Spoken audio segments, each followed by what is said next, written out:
Hey everyone, welcome back to my channel. I'm Lynn, the Fitness Filipina, and today we will be working out in the gym. All right, so we're focusing on our legs today, and I am going to be warming up on the bike.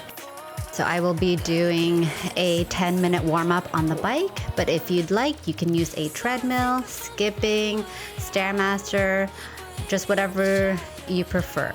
I like using the bike because it's low impact and I can control the resistance, which means that I'm not exhausting my muscles during my warm-up. And remember guys, don't skip on the warm-up because it's super important, especially if we're going to be doing heavy lifting at the gym. Alright, so now I'm on to my other warm-up, and I am using a resistance band for this, and I am just going side to side and squat.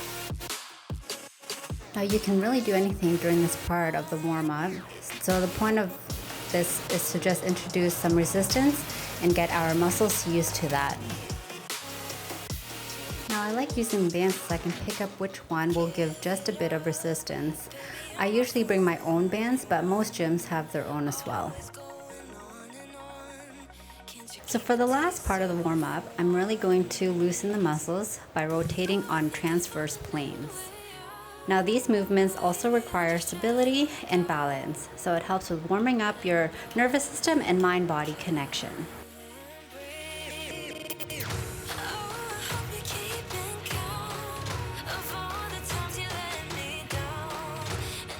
Now that the warm-up is complete, we're gonna go and start our first exercise. So to begin, I'm going to be using the leg press machine. Now this one is loaded with plates, but some gyms will have machines with weights built in. I like starting with the leg press as the weight is controlled, and I can work my way safely into more weights over several sets. Now as the weight is controlled, it also allows me to do a bit more weight confidently. And I also don't have to lock my knees, so I can keep my legs under constant tension.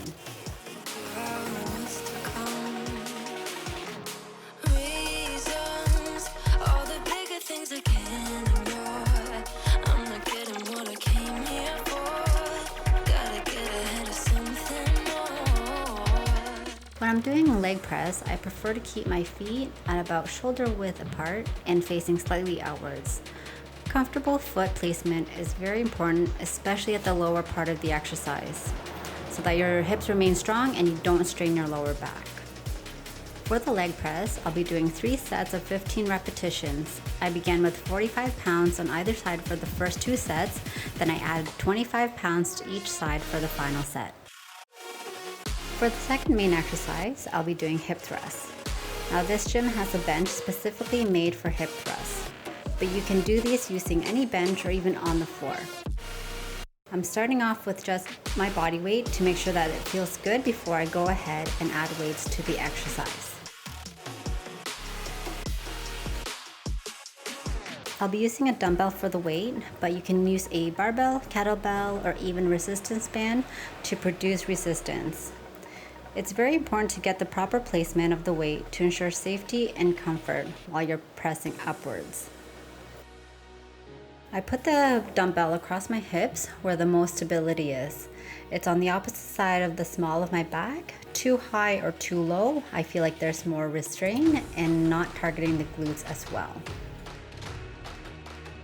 Now foot placement is also important. I keep my feet at about shoulder width apart, planted firmly on the floor. Now this means the front or back of my feet aren't swaying off the floor while I go through the motion. I also keep my shoulders firmly on the bench and try to pivot across the shoulder blade. This keeps me very stable and again allows me to focus on the thrusting motion. For this I did 3 sets of hip thrusts and 15 repetitions on each set.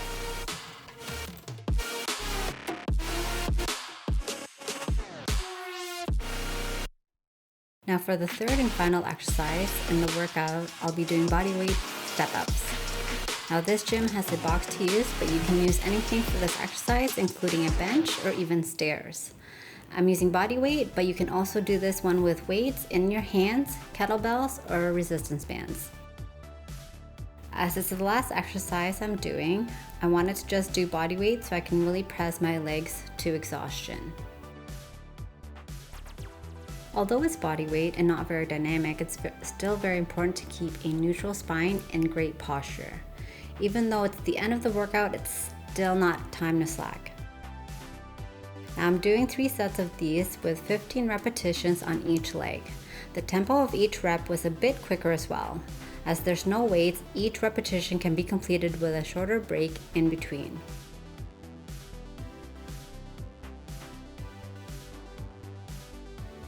And that's it for the main part of the workout. Now it's time for a cool down with some stretching.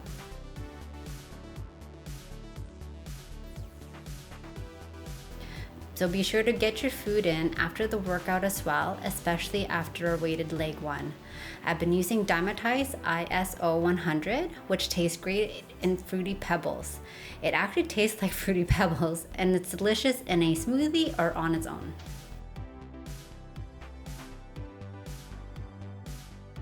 So if you guys like that workout, be sure to leave a comment below and let me know any requests for workouts you'd like to see.